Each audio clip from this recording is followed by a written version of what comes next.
حضرت سعدی فرماتے ہیں کہ ایک بار میں مکہ معظمہ کی طرف سفر کر رہا تھا۔ مسلسل سفر کرتا ہوا جب وادی مکہ میں داخل ہوا تو اس قدر تھک چکا تھا کہ ایک قدم آگے بڑھانا مشکل تھا۔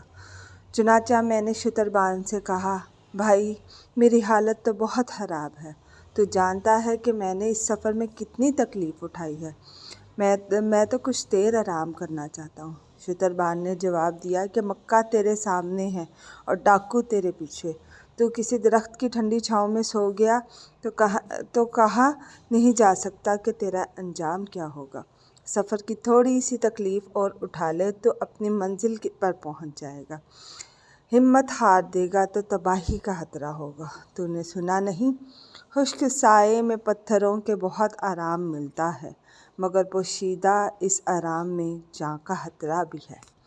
وضاحت: حضرت سعدی نے اس حکایت میں جہد مسلسل کی برکتوں کی طرف توجہ دلائی ہے۔ انہوں نے نہایت دلنشیں انداز میں یہ بات بتائی ہے کہ منزل مقصود پہ پہنچنے سے پہلے آرام اور راحت کا خیال انسان کو محرومیوں سے دوچار کرتا ہے۔